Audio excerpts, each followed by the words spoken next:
Okay, I am on with Bradley Campbell and Jason Manning. They are the co-authors of The Rise of Victimhood Culture, Microaggressions, Safe Spaces, and the New Culture Wars. You guys really dig into some non-controversial stuff, huh? Try to. By way of intros, Bradley Campbell is Associate Professor of Sociology at Cal State University, LA, and Jason Manning is Associate Professor of Sociology at West Virginia University. Thanks for coming on, guys. Yeah, Thanks for having us. For sure. Okay, well, I was thinking we could start with the ideas. I'm sure you guys have great stories about how you came up with the ideas, but I'm a sucker for really juicy ideas, and some of the stuff you guys have put together here I think is really groundbreaking and interesting. I'm just going to give a quick overview of some things that we will aim to cover in this interview for people who are tuning in and wondering if they'd like to stick throughout the whole interview. So here are some bullet points of stuff we will probably cover. So of course, microaggressions and safe spaces. I'd love to talk about kind of what's happening in the social sciences and academia more broadly. I'd also like to look at issues of gender, perhaps even gender in the workplace from a sociological perspective. I'd love to also get some input on the idea of postmodernism and the kind of the death of grand narratives, and how your work plays in with that. And then also I'd like to talk a little bit about the balance between responsibility and victimhood, and that kind of Jordan Peterson responsibility sense that seems to be setting in and awakening a lot of young men in our culture right now. And so kind of contrasting that to the victimhood culture, which seems to be arising. So to get started, I was wondering if you could give us an example or two of some of the more interesting or extreme cases of microaggressions. You have some pretty interesting ones in the book. Right, and as we explain in the book, a microaggression is whatever is labeled as a microaggression. It's not a term that's defined behaviorally. So you could say, someone was falsely accused of a microaggression, or you can never be sure that what you're doing is not going to be called one. And so we find all kinds of things that have been labeled microaggressions. Some are things probably your typical person would agree is offensive or at least awkward, particularly towards minorities or women. Others are things that you've mentioned some extreme examples. Some of the ones we give in the book are things like describing a movie character recovering from mental illnesses, them becoming normal, and someone got offended. So what, you're saying mental illness is abnormal? Well, almost by definition it is, but anyway. Or what's another one, Brad? You've mentioned this one recently, the blue-eyed professor. On one of the microaggression websites that at the one at Oberlin College, I think this is actually when the first microaggression list we saw, and there was a student complaining that she had been at the gym and overheard a professor at the gym talking to someone else and saying, "I'm glad both my husband and I have blue eyes, so our children will have blue eyes." And then the comment on it was, "I don't want casual racism in my professors," right? So the idea this was a racist statement or casually racist statement that she just overheard her talking about, and just a preference for blue eyes.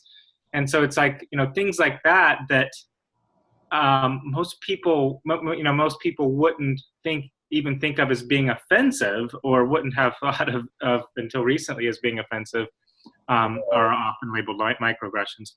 Right. Other ones included things like complimenting someone's shoes, asking them where they're from, Right. A white person or a non-Hispanic person using the word football to describe an English word called soccer.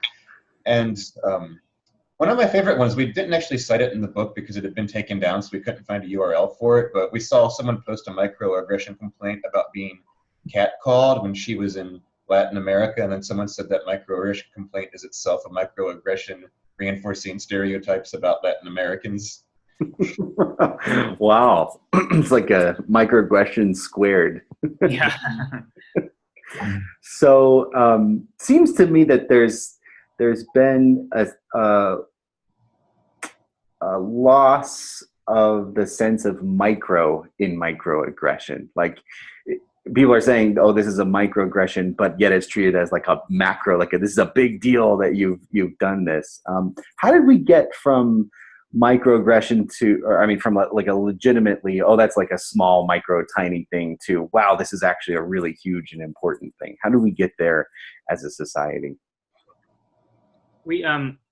This is one of the reasons we were so intrigued by this when we first heard the idea of a microaggression, is because it's complaining about such a minor offense by definition, right? It's a little tiny microaggression. It's conceptualizing it as something severe, calling it an aggression, but even still calling it a microaggression and not a macro. And so the idea, what those who embrace the term and advocate, dealing with microaggressions and publicizing them, what they would say is that these tiny microaggressions add up over time to cause harm to people, right? So that minorities and who are experiencing microaggressions, the idea is that, first of all, that they experience them almost constantly, right, on day basis, that it and that it's that it causes harm, and the idea is really to try to kind of it's to ultimately to understand disparities, or to understand racism. So the idea is to say, like, well, we might not be seeing such overt racism in certain environments, or more, less than in the past. But minorities or racism or sexism or other kinds of things like that. But that minorities are still experiencing these microaggressions, and once you add them up, it has the same kind of effect. Mm-hmm. So those are the claims, and we were, in terms of how we got there. There's the logic of it, what the activist would say. But we kind of wanted to go, to try to understand it sociologically. Why do people make these kinds of claims, right? Like, in what environments are people concerned with slights and things like that? Let's dig in, because I think there's some really super interesting ideas in your work, specifically around. For me, it was interesting around the conditions that lead to the kind of environment where microaggressions and safe spaces would emerge, or what you would probably call victimhood culture. So could you give us a sense of what victimhood culture is, and why, or the conditions under which it arises? I'm thinking of overstratification, I think you called it, and underdiversity. Mm. We define the term victimhood culture to mean one in which there's a relatively high degree of sensitivity to slight, and a tendency to handle grievances by complaining to other people, especially to authority figures, but sometimes to the general public on social media and so forth. And together, those two things breed a tendency to portray oneself as a victim in need of assistance, to exaggerate or emphasize, or even sometimes make up the severity of the offense, so as to get that kind of attention and support from the ones one is complaining to. And victimhood comes to act as a kind of moral status or respectability, or a sign that one is worthy and deserving. So the opposite of victimhood is privilege, and that's a bad thing now. That's a sign of shame, something that makes you morally suspicious, versus being someone from a disadvantaged group that is seen as more, a sign of innocence at the very least, if not a greater sign of worthiness. We define all this as a matter of degree, right? So we're speaking comparatively when we define these moral cultures. And just about any culture on earth, you can find occasions where someone will be sympathized with and treated as an innocent victim in a circumstance, and where there's a distinction between the offender and the victim, and that has moral significance. Just like in just about every society, you can find other sorts of criteria for, establishing the moral worth of the person, who's got a better reputation, who's got more respectability. Mm-hmm. In what we call a victimhood culture, we see these things all to a high degree of sensitivity, a high degree of dependence on third parties, a very strong tendency for people embroiled in conflict to argue over who's the real victim or who's been victimized more or who's the most privileged or the least privileged. And that, we think, underlies a lot of the phenomena we talk about in the book, like microaggression complaints, like safe spaces, like trigger warnings. And what we try to do is, as sociologists, say, well, what are these social conditions? Brad, do you want to take up that part? Yeah, so there's, as Jason's talking about, the one aspect of it is to identify different moral cultures. So we, what we identify as victimhood culture, as Jason said, is where there's a high sensitivity to slight, a tendency to take complaints, even small complaints and slights, to third parties, ask them to do something about it, a valorization of victimhood, where victimhood acts as a kind of status. Mm-hmm. But we're not actually cultural sociologists in the sense that we don't explain behavior with culture. That's not kind of the approach that we've taken in our work. So when we, in identifying, that there's victimhood culture and that's different from honor culture or dignity cultures of the past, or, other kinds of moral cultures that there are, we're not, that's not an explanation. That's just a description of different moral cultures. And so, so it's not actually a cultural explanation that we have. Our goal is to explain the culture, to explain, really why there are these patterns of handling conflict in a certain way or defining conflicts in a certain way. So we drew from the work of Donald Black, who is a sociologist at the University of Virginia. Did you both study with him? We Yeah. both studied with him, yeah. Mm-hmm. So Black's work has dealt with the handling of conflict and more recently kind of why conflicts arise in the first place. So he started out studying law and studying how police handle conflicts and making predictions about that. And then it went from the police to law more generally, and then to what he calls social control, which is any way of handling a conflict, whether it's through law or through avoidance or violence or gossip or whatever it is. And he developed propositions to kind of explain like that when you would get more law in a situation. So, for example, there's more law when people are when the disputants in a conflict are more relationally distant from one another. So that would predict, for instance, that you're more likely to get the death penalty when you kill a stranger than when you kill an intimate. And we see like that, those kinds of strong, or when you assault, you're more likely to be arrested when you assault a stranger than when you assault a friend or a family member.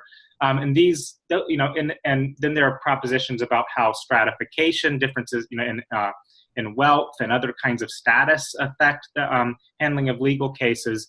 And that's the approach we drew from.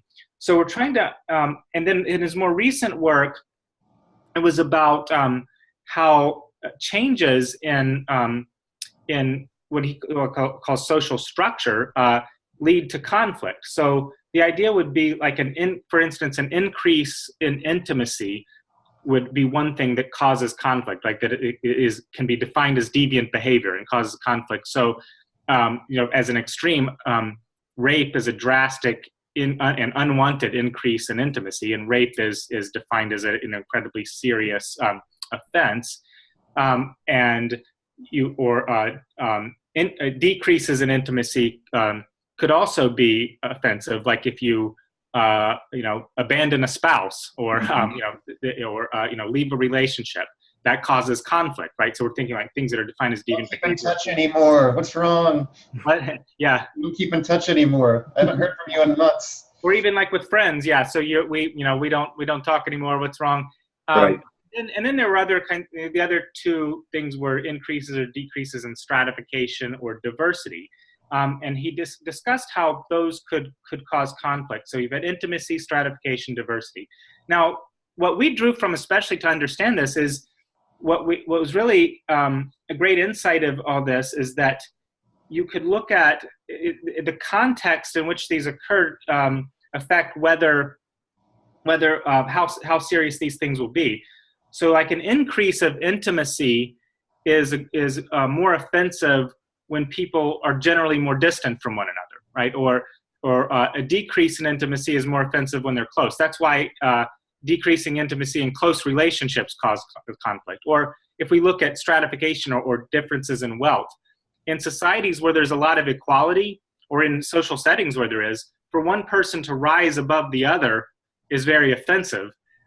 This is such a key point, I think. So it's in societies where there's already a high degree of equality, then it's when somebody gets a little bit slightly ahead or something like that. An increase of inequality is whereas if there's a great amount of inequality already, then it would be any attempt to reduce that, right? To equalize things. So that's where you get like slaves being punished for the slightest kind of, for talking back to a slave master, or the slightest kind of movement to decrease the inequality that's there. And so the reason this is important in this context is we are trying to understand why in these settings on college campuses, people find these, like in thinking of microaggressions, why they find very small, offenses, like so deviant and, so, worthy of attention. Mm-hmm. And what kinds of small offenses are they, right? Because it's not just anything. And what microaggressions are, and those terms you draw from Black's theory, is they're what he would call acts of over stratification and under diversity. Now, those are these theoretical terms, but it's just that it's an attempt to, it's looked at anyway. It's viewed as a way of increasing stratification. So it's saying like that what they're claiming is that the microaggression puts down a minority, right, a minority group, like lowers somebody's status. Mm-hmm. And that that's over stratification, increase in stratification, right? So, and then under diversity, Black talks about as an act which would put down somebody's cultural group or cultural identity. And so these were kind of simultaneously both of those things. They're usually said to be an offense against somebody's ethnic identity, and also a way of lowering their status, right? So because it's ethnic minorities and other kinds of minorities. These offenses were, in those terms, overstratification, under diversity. Now, what we would expect from the theory is that it would be in a context where there's relative equality between people and a high amount of diversity, where under diversity and overstratification are most offensive. Right. And that's actually what we have. Like so you guys are making the claim, look, in places where things have actually are more or less not 100% equal, but they're more equal than they could be otherwise. That in places like that, and where there actually is greater diversity, that's precisely the places where it arises that people get really pissed off at small, tiny things. Whereas in environments where it was different, where there was not a lot of diversity or it was highly unequal, people wouldn't be as sensitive to these things. Right. I mean, and you got to think here, like the scale of variation too. Like you look at, a lot of human history for the past 10,000 years, agrarian societies, ancient medieval societies, these class differences were huge and completely taken for granted. Even the lower classes probably took them for granted. They didn't leave us many records, but you'll see Roman slaves buy their freedom, then turn around and buy a slave because that's to them a success. They don't question the institution. They just don't want to be on the losing end of it, right? Yeah. Versus in a more egalitarian setting, people are very jealous of not letting their neighbor get ahead a little bit, or their colleague put them down, or someone talk down to them. Tocqueville had a line about this, I think, that people are far less jealous of the central authority taking power over them than they are of their neighbor getting even a little advantage. They will cede authority to the central power to keep their neighbor equal to them. Right. So does it say something about where we've... You know what? Let me throw a picture at you. So as I was reading your book, I was thinking, about sort of the course of history and the progress we've made in becoming a more egalitarian society. And it feels to me like, especially over the last century, you know, we as a society have been very concerned with civil rights, women's rights, LGBTQ rights, so on, which has been fantastic. But it seems like as we get to the point where we start redressing a lot of those wrongs and actually creating more of an equal playing field, it's almost as if we've left this program in place, which is like, the program says, find inequality and root it out no matter what, right? And so then it's actually done a great job, I mean, it's not perfect, but it's made a lot of progress over the last century. But now it's the program sort of still running, and it's kind of like gnawing on its own arm. There's not much left to actually root out. What do you guys make of that? Well, you get some of that, like when you create an agency dedicated to a purpose, it tends to self-perpetuate, even if its original purpose, disappears. I've read a little bit about how the Great European Witch Craze started. And part of it was that you had this apparatus for combating heresy, and particularly the Albigensians or the Cathars. And what happened to them? Well, the church was actually pretty successful in stamping them out. All right, now what are we going to look at next? Well, we've heard some accusations of witchcraft up in the German Alps. Let's go check that out and take that seriously now. So there is a sense in which, once you have organs of social control or whatever other bureaucratic program around, they find something to do. And if they're designed to be a hand help them simple. Brad? Yeah, I mean, and so that's, and I think one of the things we were so intrigued about at first is just that these things were happening at, it was at, we were looking at incidents at Oberlin College. Later on, it was at Yale, where a professor is shouted down and cursed at, and all these things out in the open, and these other places that were these fairly elite institutions, or extremely elite sometimes, and places that are not reactionary places. These are highly progressive environments where racism is, racism and sexism and things are like, are taboo.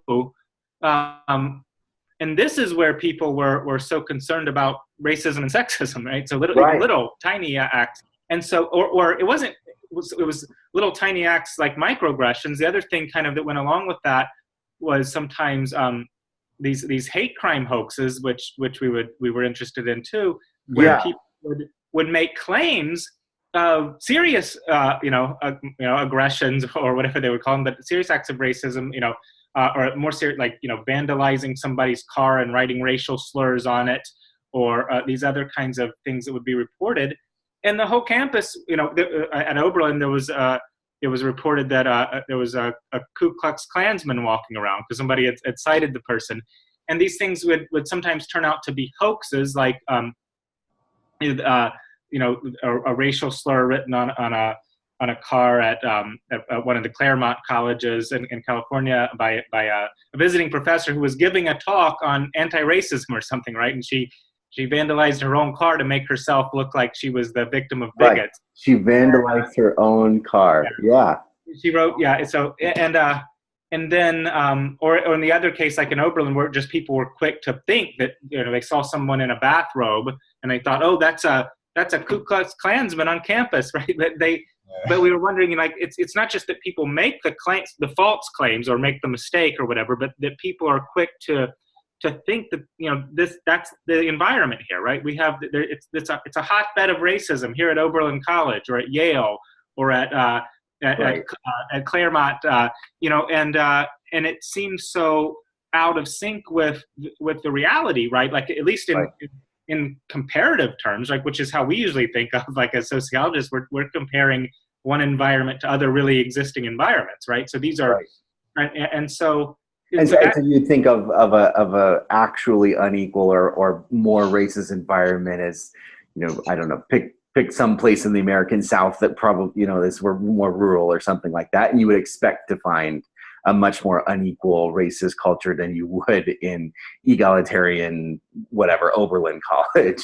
It's at least what you would expect, whereas, like, it's not even what you you know, and so yes, but in thinking through it theoretically, and this is why we thought we had something, you know, to contribute. We thought, like, well, that's actually, it makes sense. That's actually what we would expect, knowing what we know about how conflict works, right? That it is that it's you know, in an environment that's where egalitarianism and diversity is prized, it's going to be the small offenses against egalitarian and diversity. Like, those are, you know, those are the supreme offenses, like, that the people are on the lookout for. Even tiny diversions from it cause great conflict. So what's the antidote to all of this? Like, so it's almost like a depressing message, right? So it's like, okay, so if it turns out that we succeed in creating an egalitarian world, we'll all just be really, really sensitive to smaller slights, and it won't matter that we've created this egalitarian world. Might be one interpretation, right? So is there an antidote in here? Is there a ray of hope? Like, how do we fix this in an egalitarian world? Or do you not have any thoughts on how to fix it? You're a sociologist. You're just describing what the problems are. Jason, you do. I wouldn't say, I mean, that it doesn't matter that we've solved things like Jim Crow segregation or what have you. I mean, it does. I think it's a better world without it. Sure. That people are twisting themselves in in pretzels about things that seem trivial to anyone who dealt with that more severe stuff, or even to people who haven't. So I would say it's still a net benefit, even if you get the price of it being people being much more sensitive to much more minor things. Mm-hmm. But yeah, as far as how to reduce that sensitivity without, you know, losing that equality that we right. One way to do it would be try to disincentivize, you know, exaggerating these little conflicts. And, you know, what incentivizes hate crime hoaxes? Why make up an act of victimization that never occurred, right? Yeah. One thing that's conducive to that is having, say, a agency on your campus or at your workplace or wherever that will spring into action and take your claim at face value without any sort of due process. Right. Right. Due process tends to slow down some of this stuff. Accusations are cheap and easy where it's absent. And so if you can get some attention and maybe some donations to help solve what you see as a real problem, or some sympathy and support, or just whatever sort of collective effervescence comes when people rally around these things, well, it might be very well worth the risk if the risk is that, well, nothing, because no one's going to look at your claim too closely. And this does seem to be a phenomenon that, like, the claims that are made, even the, like, outright hoaxes, sometimes the perpetrators of those hoaxes aren't punished, or there's even excuses made for why they did the hoax in the first place, and it was actually morally, you know, praiseworthy for them to do that. Right. They were trying to draw attention to a real problem. We know this happens all the time for real, even if we can't find real examples of it besides these fake ones. Right. Or there was a young lady, a college student, I think, in New York, who claimed a stranger assaulted her on the subway and ripped off her hijab. And then her sister said, well, see, this is the kind of stresses that young Muslim women go through, that they have to make up claims like this. Even like the false claim itself is evidence of right, of oppression or whatever. Right. I think also, in terms of antidotes, there's also, so one aspect of when we're trying to understand the environment that this occurs in, one aspect is that it is environments where there's a great deal of equality and diversity. That's kind of really answering so the two elements of victimhood culture, the two main elements are one is that people are highly sensitive to certain kinds of slights, and the other is that they is the appeal to authority, right, to handle those slights. What the greater equality and diversity in certain environments helps is conducive to sensitivity to those certain kinds of slights that we discussed. like overstratification, slight dealing with overstratification under diversity. Mm-hmm. But the presence of authority itself, of stable authority, leads to complaints to authority, right? So it's in an environment where, like, even though there might be equality among the people we're talking about as disputants, that there's some kind of authority structure.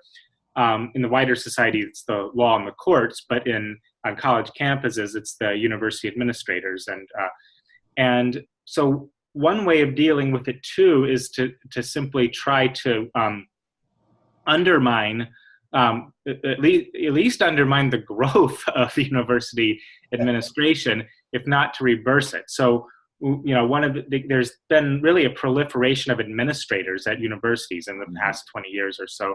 Especially with Title IX, I imagine. In comparison to the numbers of faculty, right? So, kind of constantly like introducing new, one, I forget who coined this term, but, somebody, one of the critics of this, talked about deans and deanlets, right? Because there are all these deanlets running around, like they're like the assistant, associate, something dean of that, but there are tons of them. And then they all have a staff that, is there to support them. Also, kind of what Jason was touching on too, like with institutions dedicated to rooting out racism or sexism or whatever. A lot of these administrative units and stuff are directly dealing with diversity. Like there'll be an office for diversity and inclusion, and then there'll be another office for promotion of campus diversity. I mean, you can go through the list, like there are layers tons and layers of diversity in their name or something else. And these and this is where a lot of the ideology of that we're talking about of victimhood is being spread.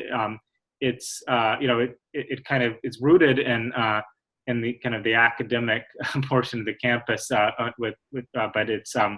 but it's not like there's microaggression training being given by these various departments of faculty, of students, and right. And this is the kinds of undermining that would help, right? So just like not having an apparatus to deal with microaggressions, or just not having very much authority in campus, and it's other environments don't have it. I mean, you could conceivably have college students who are adults simply like go to school and that's not necessarily have all these institutions. Right.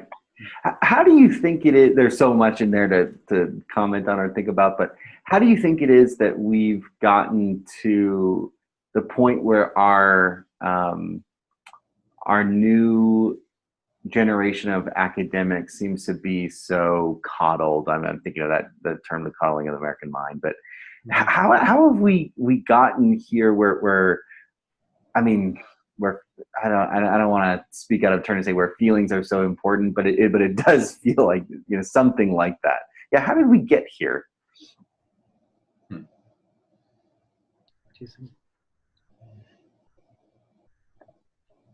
Jason, do you have a? I'm trying to sort through all the large trends one might bring to bear on that question. Yeah. I mean, speaking of academia in particular, to some extent, like in the social sciences and humanities, some of the ideological element here has been percolating for a long time. What we're seeing with the intellectual underpinnings of your feelings are really the core thing. Everybody has right to be offended, and offenses in every corner, oppressions everywhere. Every word and act is a struggle against oppression or to inflict it. That stuff's been percolating since the days of neo-Marxism. Right. Got a little bit of postmodern flavor at some point, and other identity and groups got involved in switching out the oppressed and oppressor classes. But this stuff's been going on for a while. I don't have like a coherent theory of, like, you see people sometimes ask the question, why do academics tend to be radicals or leftists or whatever politics they have? I don't have a coherent theory of that per se. Yeah. Okay, well, fair enough. Growth on the intellectual roots of victimhood culture for some time. It just seems to have accelerated in the past 20 years. Yeah. Well, especially in the past like 5. Right. And years. it does feel here. So let's transition gears a little bit to the Me Too movement, and I want to see if you guys are comfortable applying some of the lens of victimhood culture to the Me Too movement, because it does seem as if the lens that you guys have created would seem to explain some of the Me Too phenomenon. But you guys tell me, do you feel like there's a relation there, or is that going too far? There's a relation, although it's important to point out, and Brad's written about this on our blog, that here again, we're referring to these moral cultures as matters of degree. So not everything that a victimhood culture would be concerned about is, you know, something that a dignity culture or an honor culture wouldn't be concerned about. And sometimes what we're seeing in, you know, these complaints are things that are across the board in different moral cultures considered offensive. So take sexual assault. You would expect that to get an extra amount of attention in a victimhood culture, but also it was considered deviant anyway to begin with, even if it was, you know, Sure. People looked the other way about it 30 years ago. Nobody argued it should be legal and above board across the boards, right? So some of what we see in something like a lot of these Me Too cases is behavior being brought consistent with ideals that have already been around for a long time. You shouldn't be able to get away with certain kinds of behavior towards women, or certain kinds of unwanted touching, groping, and other sorts of sexual assaults. On the other hand, because victimhood culture has this tendency to inflate all kinds of victimhood to being very severe, to talk about them and frame them in the most severe ways. It's not just an insult, it's an aggression. It's not just a slight or accidental thing, it's an aggression. You start to see things classified as sexual assault that didn't match anybody's definition before and that don't match really the mainstream definitions now. And those might get lumped in with more severe things that do match a conventional definition of sexual assault. Brad, this was your baby. Do you want to say more about it? Well, I think we, in an interview that we gave, we were asked about the Me Too movement a couple of months ago, and on Quillette actually. I mean, my thought on it, kind of, you know, what Jason is saying about, you know, there being kind of more than one thing going on, you know, in a movement, right? Like there are claims that are completely understandable in terms of whatever the old morality, whether it's, you know, morality of dignity or whatever, so that people aren't really appealing. They're I think at the core of it, or at least the beginning of the Me Too movement, they weren't really appealing to unusual moral concepts the way that people do when they talk about a microaggression, or we need a safe space, or the idea that speech is violence, right? Which we've seen on campuses that the speaker is actually doing violence to me. It's not just that I don't like, and this is one of the things, you know, when thinking of it, there being big changes, right? It's people used to try to censor speech, but the idea was that it ultimately causes some kind of harm or something, and that maybe that's why we need to censor it. But it wasn't like, oh, it's harming me right now if I, you know, to have this on my campus, right? Right. It's supposed to be, yeah. And so, like, those are appealing to really new kinds of moral concepts that are completely at odds with the previous moral culture. And I think with the Me Too movement, you have some of that. But at the beginning of it, you really didn't. Like, so when you're talking about Harvey Weinstein, you're talking about like sexual assaults, accusations of rapes, and, you know, just flat out things. So there you're seeing something that was hidden, at least from most people. That's the thing. Like, lots of people knew about it, but others didn't, right? And we were shocked when we heard it. And, you know, it's analogous to something like, you know, the abuse in the Catholic Church or something, right? Where people find out about, you know, teenagers being molested or children being molested, and you know, nobody condones that. You don't need moral concepts to understand it. It is, I mean, it is, of course, it's just the fact that it's an example of victims, people who are victims of something, banding together and fighting back against something that's been going on, doesn't necessarily mean they're appealing to new moral concepts and new moral ideas. They're just saying, you know, really, like, even in terms of a dignity culture, where the idea is that everyone has equal worth. That's what they're saying. Treat us as if we have dignity, and that's what women are saying in a lot of the Me Too movement, right? No, this isn't consistent with our dignity that you treat us this way. You can't grope us at the workplace. You can't badger us for sexual and relationship kind of things, right? Like there's and that's not really, even though maybe it was overlooked or something, or people got away with it. It's not appealing to new moral concepts. We were kind of thinking, though, as Jason was saying, some of it is. I mean, obviously, people who are radicals and who embrace the victimhood culture kind of view of things are going to certainly try to use that the greater awareness of sexual assault and interest in it to push their ideas too. And I think like one of the there are probably other examples, but I was just like thinking of Aziz Ansari, the comedian who was the online magazine Babe, which is, I guess, is a feminist magazine, published an article by it was about an anonymous a woman's account of a date with him, right? So she had gone on a date with Ansari. The article was called "I Went on a Date with Aziz Ansari. It turned into the worst night of my life," right? So we have this like worst night of your life, right? Right. And then what the story describes doesn't seem to be what people would call sexual assault, although that's what it's called in the article. But it's it's Ansari wanting to engage in, they go back to his place. He wants to they engage in some consensual sexual behavior. He wants to engage in intercourse. She doesn't. She eventually goes home. And she talks about him like kind of, pressing her when she goes away and stuff. And she said that he ignored nonverbal cues, and he hadn't noticed she was uncomfortable. Which, so maybe even like an old morality kind of thing, you can say, well, okay, so Ansari's a jerk, kind of a jerk, right? Or because he went on this date and all he wants is sex from her, and even older moral terms where people are concerned about chastity and stuff would be like to say he's a cad or something, right?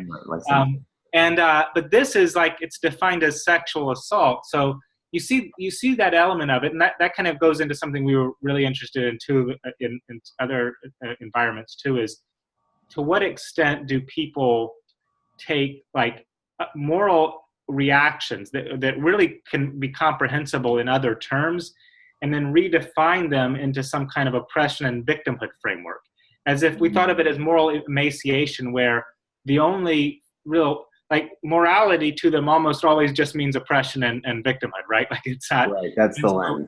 So if it's something that they want to claim is wrong or immoral, or even just like maybe even aesthetic reactions, like things that we just don't like this and don't want this hanging up on our university, but it has to be then defined as some kind of oppression, which I think like we see there. So, and I think a lot of people have commented on, on the Ansari case, well, like, no, that's where the Me Too kind of was going. Has gone too far. Right. Yeah, there's another case where Natalie Portman, insofar as I understand the case, she was invited to go on a flight, an airplane flight on a private jet with a movie producer. She decided to go on the flight. Apparently there's multiple beds on the flight. Only one bed was made, and the implication was, I hope you'll sleep with me. She said, I don't feel comfortable with that. He said, no problem. That was literally the end of the entire interaction. And then now that's being classified as a Me Too story, which does seem to be a similar kind of phenomenon to the microaggressions or the safe spaces, where it's these small things get blown up really big. Another thing I was wondering if you guys could talk about is the concept of moral panic, because I feel like Me Too might be resembling something of a moral panic, but there seems to be a moral panic around other things going on along as well. So yeah, would you talk a little bit about what is a moral panic and how does it apply to our culture today? Well, the term's not clearly defined by most of the sociologists who use it, but they generally are referring to some situation in which the public or a large chunk of the people suddenly become very concerned with some kind of deviance or evil or wrongdoing.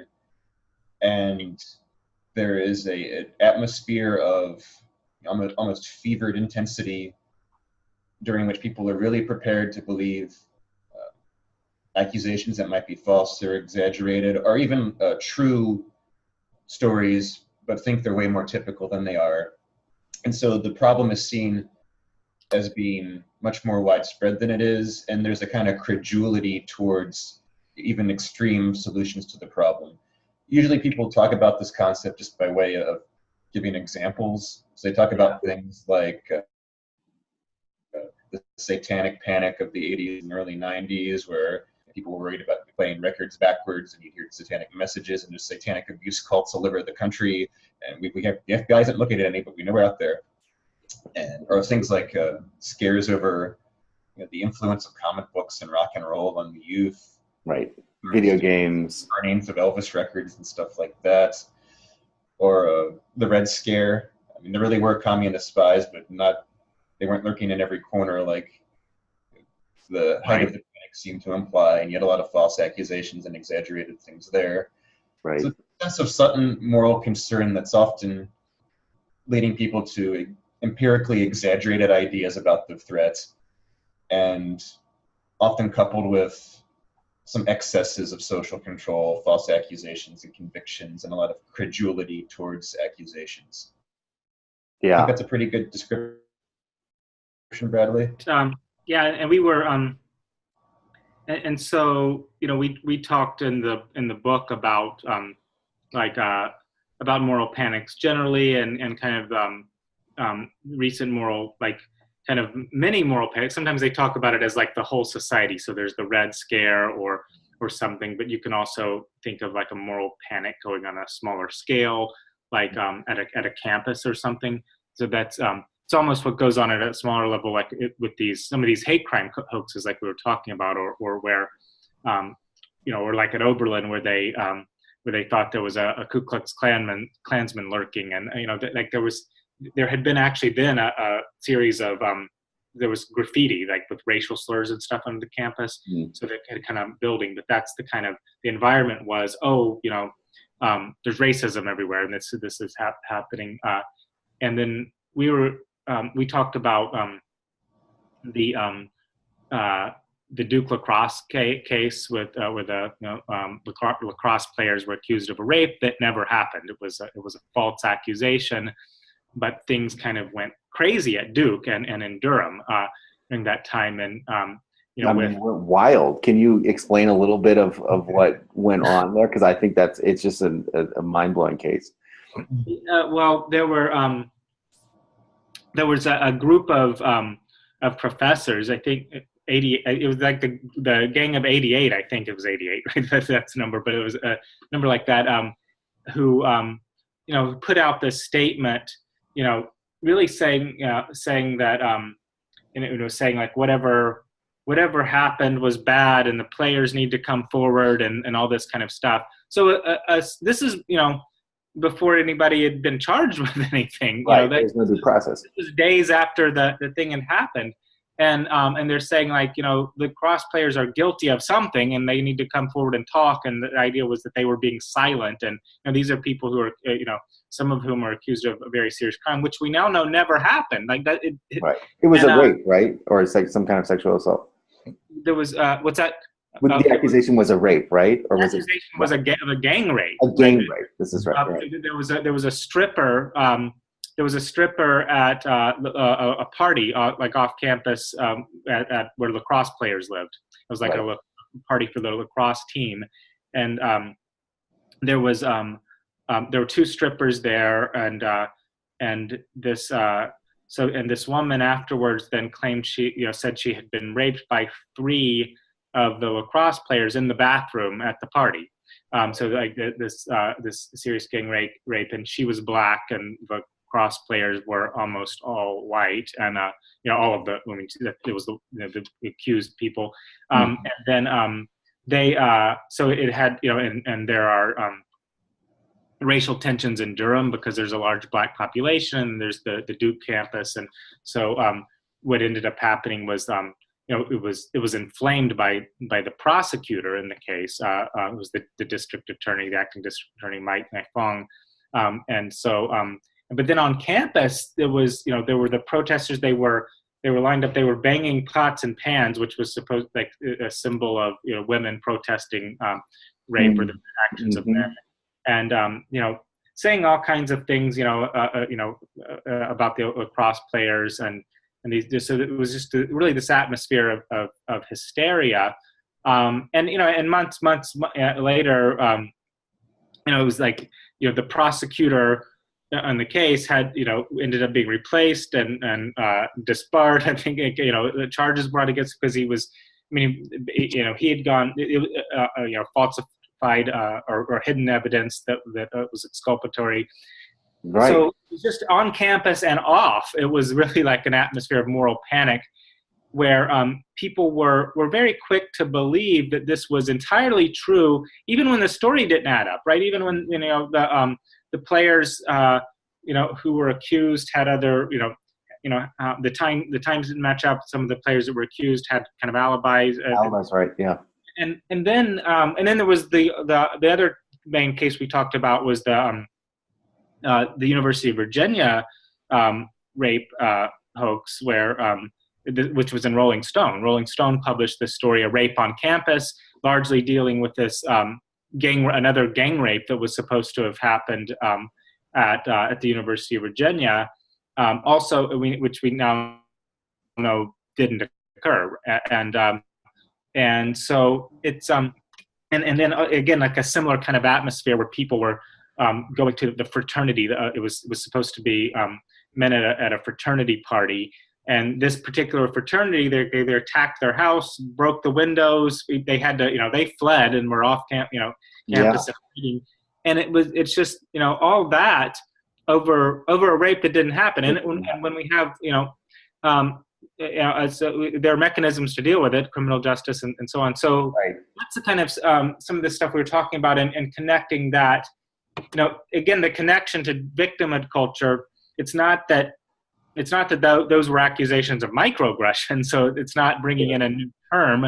Rape is a serious offense, and that's actually why these kinds of cases get they get support from beyond the campus activists, mainstream politicians and others, because you are talking about rape. But there we thought, again, like the tendency to be quick to believe, the credulity to believe things that that simply that didn't really add up, right? The story didn't make sense. And also you have this notion of partisans, which I thought was interesting. And this idea, if I have it right, it's the idea that you can enlist people kind of in your cause. If you are a victim or a supposed victim, there's a wealth of people on social media and in other ways or other areas who are willing to kind of support you in the conflict, and that then creates this like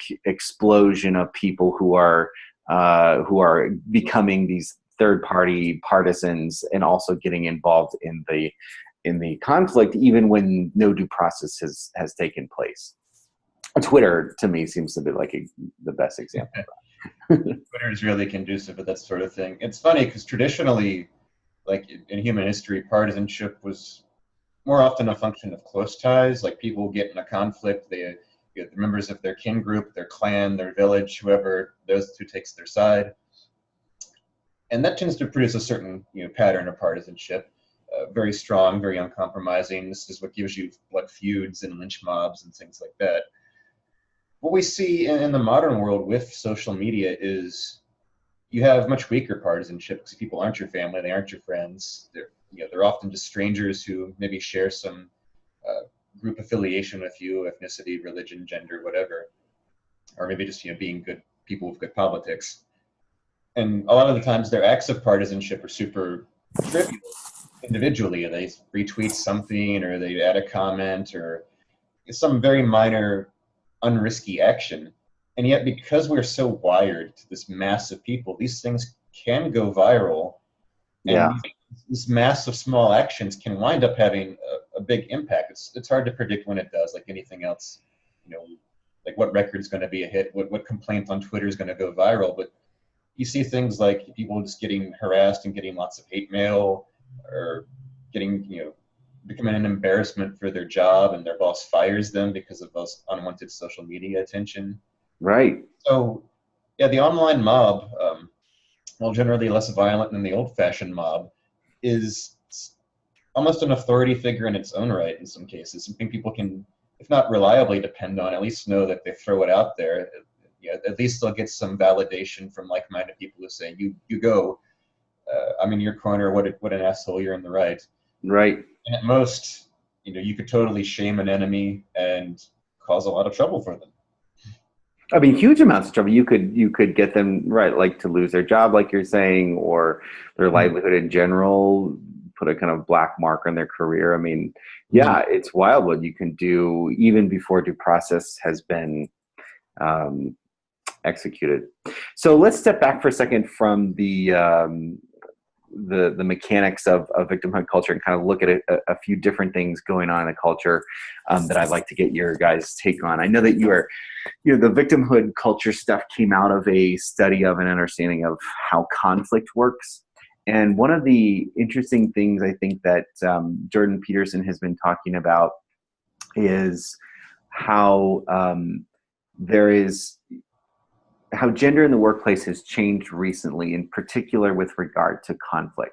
Because Jordan Peterson would say, when a male competes with another male, typically underlying that is the assumption that if it, worse comes to worse, it's like it always comes to blows. And so violence will determine the winner on any competition for dominance.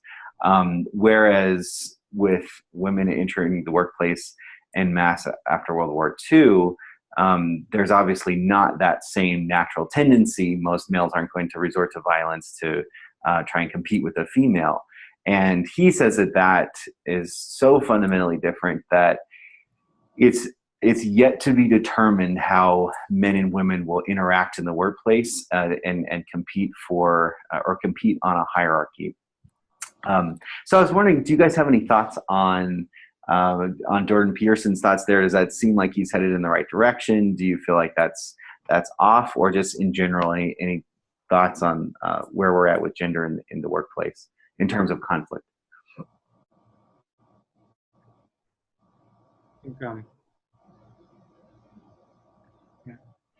Big question. Sorry, I got a little problem with my volume here. Oh. Okay, now you're coming back in. Okay. Yeah, so the thought was, do you feel like there has been a shift in the way that that conflict takes place in the workplace now around gender? The fact that we've got both men and women competing in the same dominance hierarchies. Is this something that's different and that needs to be explored more? I'm not that familiar with Peterson's work or analysis. Okay. And I haven't studied workplace conflict per se, or at least not longitudinally. I know a couple of ethnographies of workplace conflict. So I don't know how intelligibly I can speak to the specifics of that question. I do think, just based on everything I've read about human behavior and casual observation, men and women have different tendencies for handling conflict, or at least different interpersonal styles. And so I would be surprised if they interacted with each other the way they interact within same-sex interactions, and I would be surprised if there wasn't some change due to the different gender balance of the workplace. How you sort that out from other things like the changing nature of the work itself, or bureaucratic, post-bureaucratic organizations, I'm not sure. Yeah, fair enough. I think we don't write a whole lot about gender in the book. That's one thing that was kind of could have emphasized more. We did have, and maybe we had a footnote on it, but or we just had thoughts. And I was thinking of just this. I'll get to the Peterson thing, but in terms of how the cultures, the moral cultures, we identify how they line up with gender differences, right? So honor cultures are when we are male-dominated cultures, right? So when we're talking about honor as a kind of moral status, like a reputation for courage and bravery, this is for the most part, it's a kind of status that that is of concern with men in these environments, in these traditional societies. It's men competing with one another for honor. It's men fighting duels with one another. It's usually men of the same, it's men of the social status, actually. Like, the moral status of women in the culture is important, but it's not their courage and bravery. It's often, in the traditional cultures, it's often their chastity, and it's those are actually, sometimes that's that even results in the honor disputes, right? There's an offense against a female member, and the males fight. The honor is based so much on violence, right? The willingness to be violent, to engage in violent acts, and that's, and males are more violent than, men are more violent than women, just like males are more violent than females in other species, right? Most other species, for the same reasons. But it's so honor culture is based on a kind of status that mainly concerns men, displaying violence. So moving to a dignity culture, like where people replace the idea of honor with dignity, where the idea was that humans have inherent worth. You avoid violence if you can, right? You might use violence in dire circumstances. You go to the government to deal with serious offenses. You let minor offenses go, try not to be hot-headed, and all those things. And we can see that as the move to those cultures was a move to a culture that was, less male-dominated. Maybe this is one of the reasons for the move, is the increased status of women. And then when we, so someone, we were reading someone who suggested that, that victimhood culture is female dominated, right? Like that, but the concern is with, the concerns with people's feelings and emotions and those kinds of things. I think, that was something that you were talking about, maybe a little, Jason. Did you have a thought on that, on the gender differences in the three cultures? Yeah, well, this is not something I've looked into as deeply as other aspects of what we talk about. Sure. But I've seen speculation floating around out there that, part of what we see with a lot of these trends we refer to as victimhood culture, and understanding this structural conflict management framework, are being interpreted as a kind of feminization of conflict, or feminization of culture and society. And I'm not sure how far they get you as an explanation, because even before women were moving into the workplace in large numbers and occupying influential positions, you've had major shifts in moral culture, like the shift from honor to dignity. But I also wonder if it isn't something that has a grain of truth to it, in the sense that if honor culture is something that's very masculinized, and men tend to dominate the public spaces, and in a victimhood culture, men are privileged, first of all, so suspect off the bat, they're usually victimizers. Right up the bat, yeah. They have a lower moral status, and if they tend to be a little bit more forceful or aggressive in conversations, especially talk to a woman, because then they're victimizing her. So you could see this becoming a more feminized culture, one where females have a certain advantage in terms of what's the socially acceptable way to manage a conflict in the workplace. Yeah, interesting.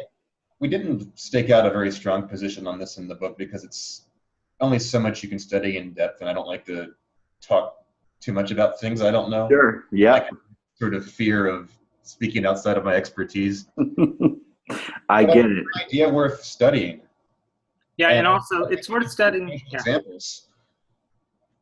Go ahead. It's worth studying, and it's we didn't. I mean, again, usually we're thinking about how social structure affects things, and that's sort of the theoretical perspective that we would have. So if you had, so the same kinds of things that you would see, like handling conflict, if it were a group of women who were, where there was inequality, we would expect, offenses, that, challenge the authority there to be most serious, right? Or the same thing would be true of a group of men, right? So we're thinking of that kind of abstract social structure.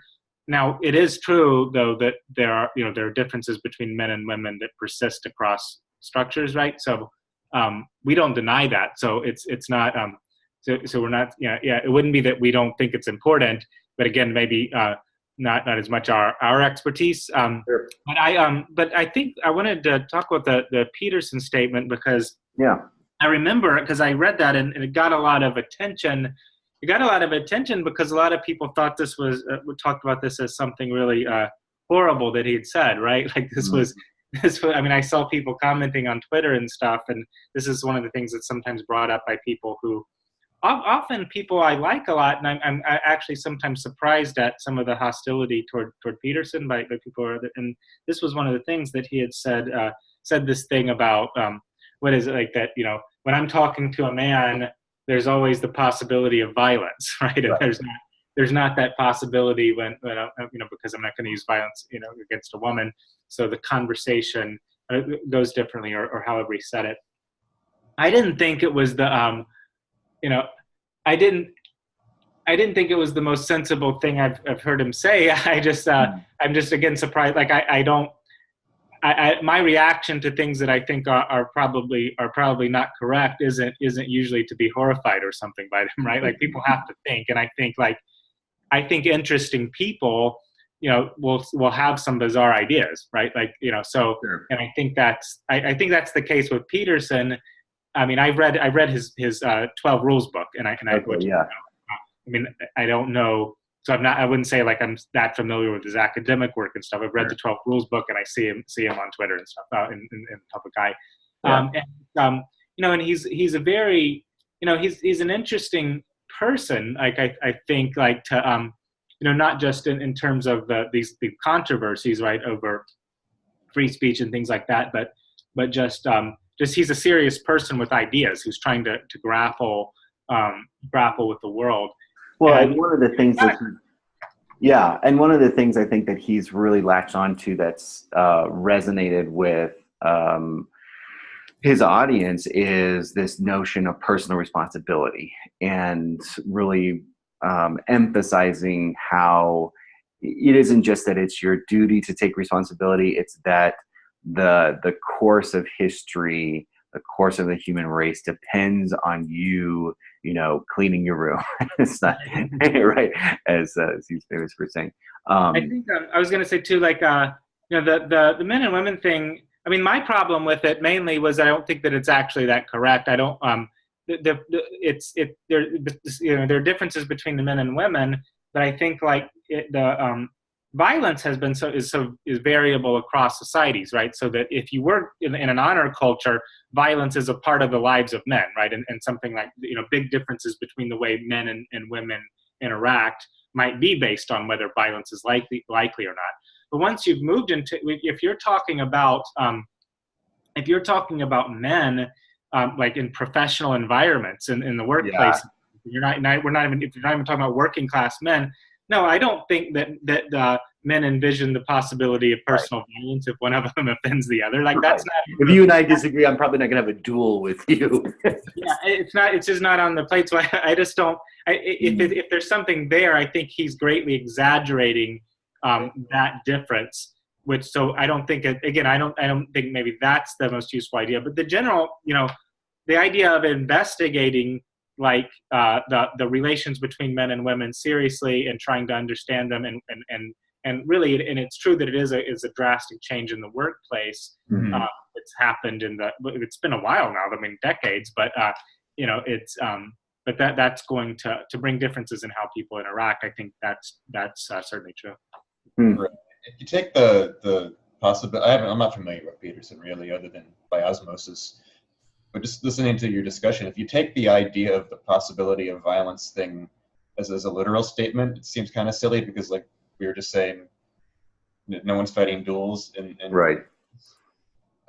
If you're meaning some sort of subconscious level thing that helps explain a different style of interaction between men, that makes some sense to me, that at least on some instinctual level, we tend to size each other up differently because in the past, violence was so often a factor. That could make sense. Yeah, and that may be what he's getting at, but hard to say. So let's switch gears, and I want to talk about the reaction that you guys have gotten to your first your paper and then your book academically, and then I have a question about where the social sciences might be, or where one could study the social sciences and not necessarily at a place that seems to be captured by this left victimhood type of culture. So, but first let's start with the reaction. So how has the reaction been? Because I mean, it's been a few years that the paper's been out so far. Isn't that right? Can you repeat? I think the sound went off just a little bit. Oh, sorry about that. Yeah, it's been a few years since you guys have put out the paper, right? Right. So yeah, the original paper came out at the end of 2014, and then it didn't really get any attention. We published it in an academic journal, and then it really got attention in the fall of 2015. We picked up some attention, and that was actually that was due to Jonathan Haidt, who Greg Lukianoff and Jonathan Haidt wrote the article "The Coddling of the American Mind" in the Atlantic at the time, and we had some interaction with them because we had this paper that was about a lot of the same stuff, right? And he discussed it and tweeted about it, wrote about it on his blog and stuff, and so that was where we actually ended up getting a lot of attention for it, and then it was interesting because we had this paper out the end of 2014, which of course we'd been working on for some time before that. So we never heard of a microaggression till sometime in beginning of 2013, and we not too long after that we started writing, thinking about this stuff and writing this paper. It goes by a year, it gets some attention. And then right after it gets this attention, the campuses blow up, right? Like that was when there was like the big incident at Yale with Nicholas Christakis and Erica Christakis, and they were, vilified by the people. And then the stuff at the University of Missouri, and then even the next year, like after 2 years later, like there was, there's been the stuff with Brett Weinstein and like all this stuff, like campuses melting down and people trying to wonder like, what in the world is going on here? Exactly.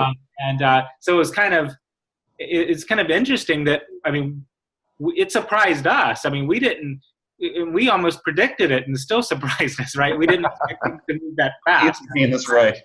We're looking at the logic of the thing, and saying, well, this is going to spread. This is going to, cause these kinds of problems. And then, wow, it was quick. So so we definitely feel good about our original paper and the book in terms of, that we've everything we say about it is right, but there was something that we tapped into, trying to, having this theoretical framework helped us to understand something that was going on that a lot of people hadn't noticed. Exactly. Yeah. Has there been reaction on the say the left, the academic left, in opposition to this, or does it feel, because the way you guys wrote the paper and the book was very even-handed, I thought. I didn't think it was partisan in any way. It felt, I mean, you were doing sociology, but I don't know, was the reaction more around the merits of the ideas, or were there some kind of just negative reactions, accusing you of being whatever, more towards the right or something like that? Well, there were a few. I don't know how much reaction we've got from academia proper so far. Critical reaction. And some more of that will start piling up, I think, as time rolls by. But even like from our original little flurry of attention, thanks to Haidt, there was a little bit of controversy, and a lot of it focused on the terminology we use. That term "victimhood culture" really makes some people mad. Yeah. I can say you went at length to explain why you chose that term in the book.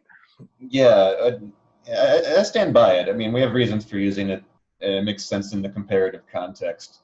But it also sounds like something a conservative commentator would say, and I'm sure has said. And a lot of people did not like that. A lot of the criticisms were along the lines of saying we're denigrating people by using that. Someone accused us of, by using the term, committing a microaggression actually no closer to a real aggression, which I thought was kind of hilariously self-exemplifying of what we were talking about. The reactions have always been there. I mean, part of the thing is so much is so fragmented that like it doesn't necessarily come to the attention of the people who would be most angry about it. They're reading their own stuff, but we actually had published, even before we got the flurry of attention, we published something in the Chronicle of Higher Education in the summer of 2015, kind of a little synopsis of it. And I remember there were comments there that were just kind of outraged, like these two white men, and the thing is, like, you're actually demonstrating what we're talking about, right? Like the idea that our identities, that's somehow a privileged identity, and so it lowers our moral standing, right? Like, and it is more, the reactions are more or less like that they disagree with us, than that they just don't like us, right, or something. There was like Jason mentioned, the person saying that we'd committed a microaggression by doing this, or there were others. You see lots of comments. Connor Friedersdorf published stuff in the Atlantic on our article, and then he got a bunch of comments and published some other stuff describing some. So I know that again the term victimhood culture was mentioned, and they I think people would also people get a lot of people who have the problems with the term seem to have the problem on behalf of someone else, right? Like it's like sometimes it's not so much like I'm so angry about this victimhood culture term, but it's more like, oh, you can't say that, people aren't going to listen to you. It's like fair trying to warn us, and it's and it's kind of like, well, this is the term we used, and this is the term that got a lot of attention too, Yeah, so, and you're sticking by it. But we've gotten it's more been comments from the popular press and people interested in it and that kind of thing. We haven't. I mean, I've gotten sometimes you get an email. I mean, I get like that's like some kind of vulgar thing or something, like where people will read something or see something on Twitter and just write something, but not many of those. And there were some articles in 2015. There were some critical things written. One was by Jesse Singal at New York Magazine, who I have a lot of respect for now more than then, because I've read more of his stuff now, and he's an interesting science journalist actually, but he was hostile to our paper, and then what were some of the objections that he raised? He thought that what we were talking about was just sort of unimportant, things happening on campus. There wasn't part of any big trend like that. There was the rise of a new moral culture, which it's odd because it seems like that we've been vindicated with the subsequent events. But because you guys, this was before Me Too, so yeah. All kinds of stuff, and before even he was getting he gets tons of hostility on stuff he's written about transgender stuff issues, and I think like a lot of what we're talking about is the kind of reason he's getting the hostility from the left that he's getting, and he's a liberal. He said that we mentioned like, well, look, this is, I pointed him to the University of California, which at the time had like this microaggression workshop for faculty, and this list of some of them absurd things, like saying that if you say the most qualified person should get the job, or I'm against affirmative action, or something like that, that's a microaggression, or asking Right. or these, and he said some administrators have gone off the rails a bit, right? So that was kind of that was all that was happening. No big deal. Just some administrators have gone off the rails, and when I say, well, like they've really gone off the rails now, because they're putting a like, lot of them. I mean, they have, you can report microaggressions at some universities, like they have microaggression reporting systems. They have, it's part of teacher evaluations at some places. I mean, again, this still isn't dominant, but it's been spreading. Like wildfire. I mean, yeah, I made a list of this for a blog a while back of just the things I saw in the news that month about microaggressions, and like it included university policies, workshops sponsored by local governments, contracts negotiated by workers' unions in some states that now you can get in trouble for microaggressions against union employees. So yeah, if it's a fad, it's a really I hadn't heard that. I was trying to think of people who had written kind of serious articles critiquing it rather than just stars and stuff. But there was also Regina Rini, who was a professor of bioethics at New York University, who wrote in the LA Times, though, it was titled, I'm sure she didn't do the title, because it's called Microaggression, Macro Harm.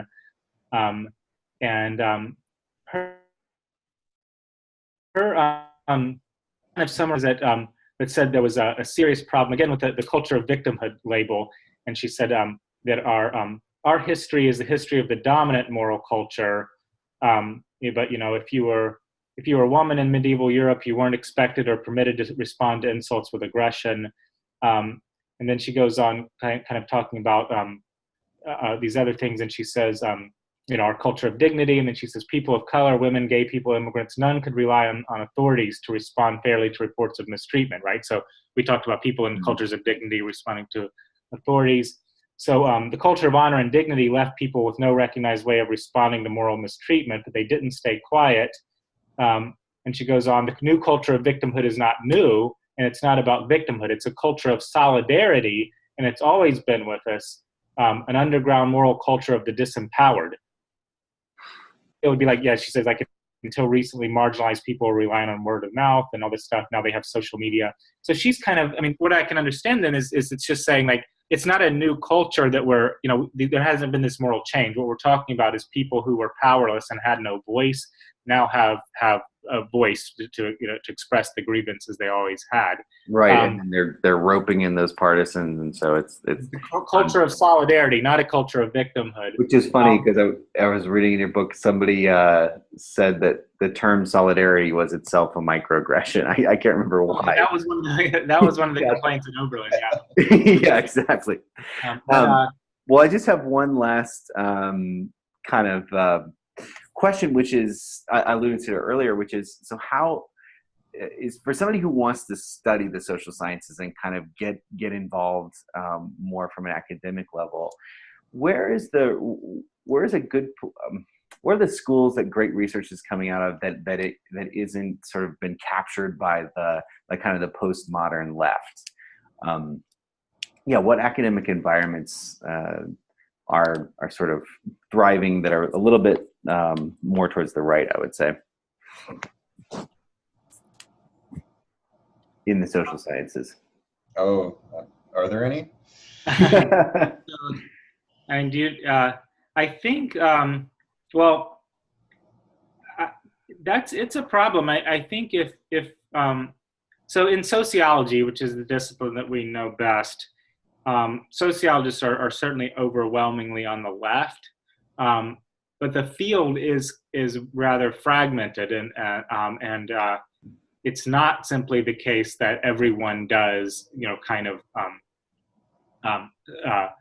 what we might think of when we were talking about about this kind of theoretical approach that's rooted in Marxism, but has been extended to these other kinds of identities, not just class. So it's not really like Marxism, but it's looking at the world in terms of oppression and victimhood, conflict theory, and that's not the dominant. I wouldn't say that that's the dominant approach in the field, or that the most of the field is highly ideological. I think most sociologists are trying to be scientific in some sense, although they do expect to be, they think of themselves as doing good work for the cause, which is a left-wing cause, right? So that drives everything they do. It often distorts the research, but more often like the questions that they ask, right? The questions that they ask and the kinds of answers that they give to it.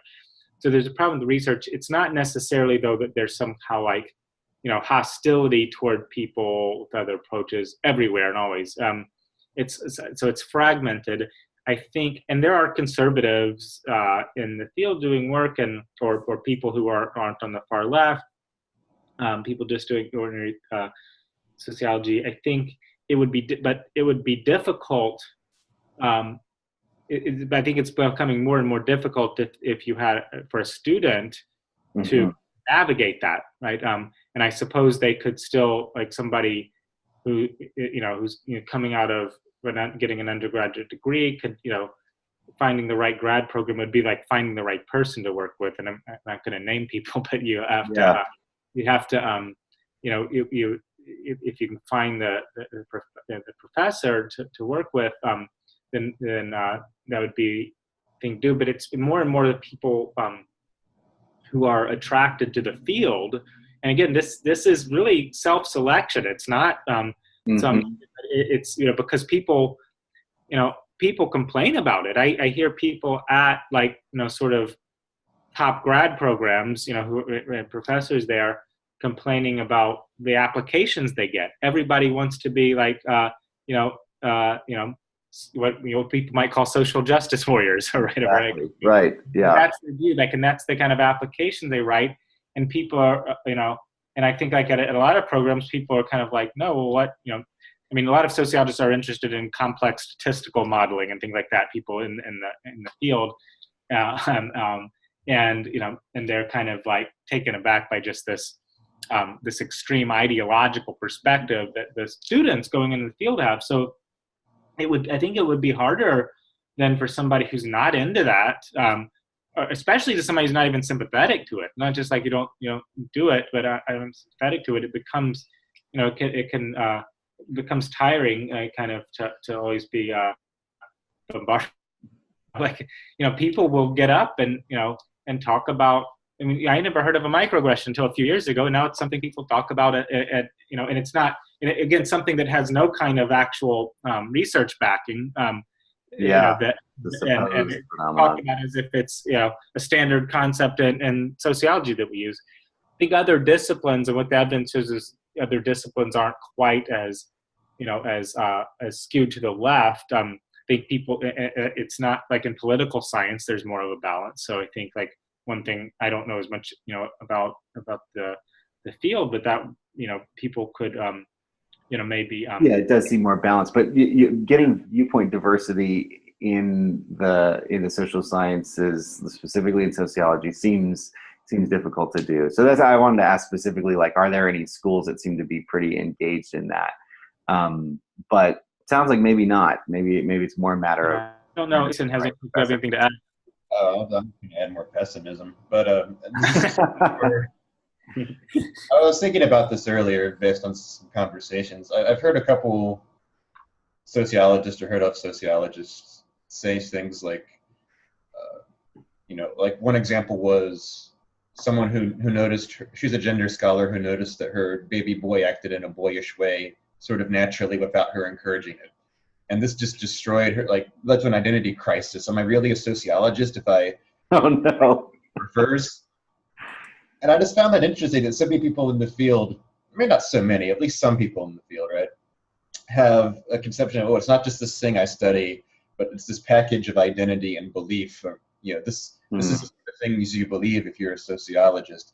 And thinking about it, I've gotten comments like that ever since I've been more active on social media. A couple of comments along those lines of, how can you have this moral disagreement with me? You're supposed to be a sociologist. Or if I question what I think is not a very well supported empirical claim, how would a sociologist even say that? So there definitely seems to be in a chunk of the field, and again, the field's very balkanized, but there's a segment of the field where it's this complete a package of worldview rather than a discipline where you study certain things and try to get at the truth of it. But like Brad was saying, it is balkanized. It's very fragmented. You can find people doing stuff that's empirically oriented and they're trying to meet some standards of good research, and maybe they're driven by ideological blinders on their questions, but they're not ideologues. Mm-hmm. Doing some interesting and fairly scientifically advanced stuff and asking a variety of questions. But, and I think I've seen a change just in the time since my grad school days. I think among the younger cohorts, it is more of an activist orientation. It's just a perception, and I'm an old man engaging in my ad against the youngsters. But I seem to, that's what I perceive, and I think it's getting harder for a young scholar. And like Brad was saying, it can be exhausting, or it can just be difficult to get interest in your ideas if you're not doing the rah-rah, climb, man the barricades, focus on victim identity and victim category stuff. As far as the other social sciences, it varies across the disciplines, like he was saying. Yeah, sure. Yeah, fair enough. Yeah, it's funny that we would say this, but like the victimhood culture stuff we talk about, safe spaces, microaggressions, all started like since 2013. Our own field has like noticeably changed since we left graduate school, which is again like I graduated from the University of Virginia 10 years ago. Jason graduated 7 years ago, I think. So it's like, this isn't a long time ago, right? Like we're not right. That old. So it's but it's that's why I'm kind of like laughing about saying like we're when we were kids. I mean, it kind of the comment about the child, like the boy child acting like a boy, is just.